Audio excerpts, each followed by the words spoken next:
Bienvenue sur cette vidéo tuto. Aujourd'hui, on va essayer de déterminer les problèmes qui peuvent tâcher votre connexion SMB sur votre réseau local. Ici, vous voyez qu'on est dans le gestionnaire de fichiers Windows. On est dans l'onglet réseau ici. Et on voit que nous avons notre Freebox Server pour les médias, mais que notre serveur FreeNAS n'apparaît pas. Pourtant, tout est bien configuré. On va faire semblant comme si on essaye de déterminer la cause.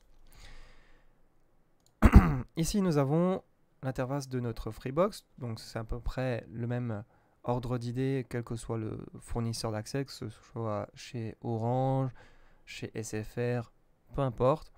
Même si ça ne se présente pas de la même manière, il y a plus ou moins toujours les mêmes options.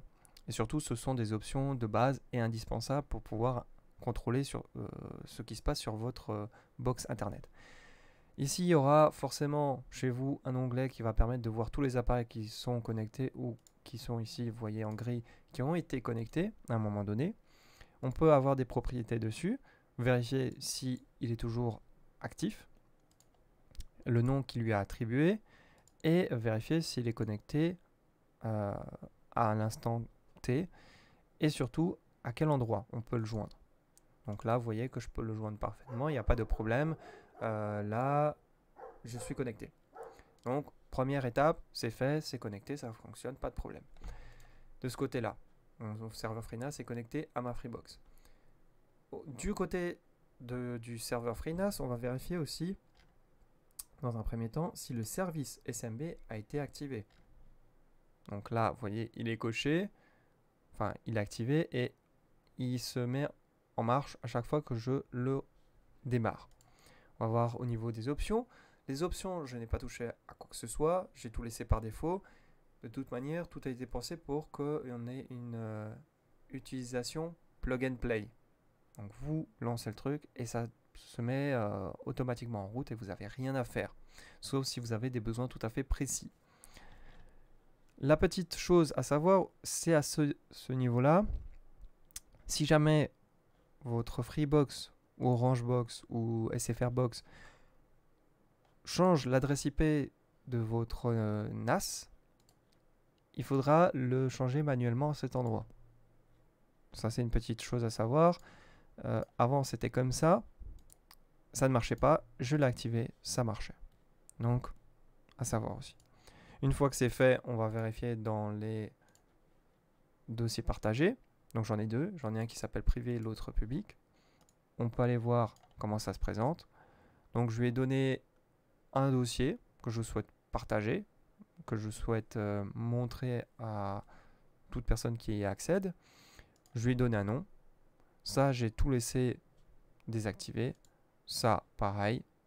En mode avancé, j'ai rien touché. Donc, à ce moment-là, on se dit, normalement, il suffit juste de rafraîchir et notre serveur FreeNAS va apparaître.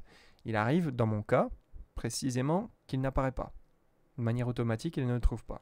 Par contre, de la manière manuelle, c'est tout à fait possible d'y accéder. Je vais vous montrer. Vous placez 2/, vous mettez l'adresse IP de votre serveur, FreeNAS, et vous tapez Entrée. Et il y accède normalement, il n'y a pas de souci. J'ai dit que ici c'est votre adresse IP locale de votre FreeNAS, mais en réalité, ça correspond à ceci. Je vais vous le montrer. Vous allez dans Service, SMB, et en réalité, c'est cette adresse qu'il faudra mettre.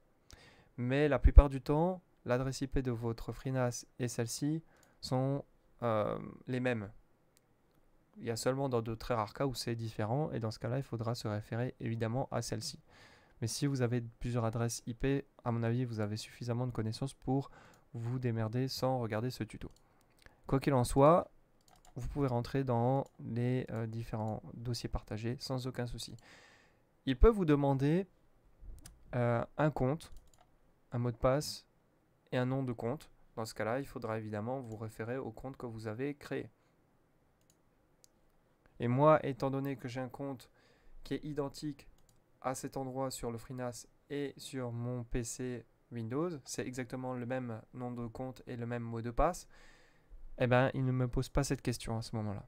Parce que il rentre d'office les bons identifiants.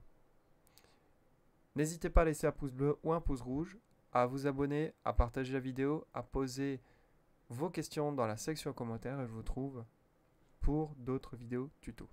A plus.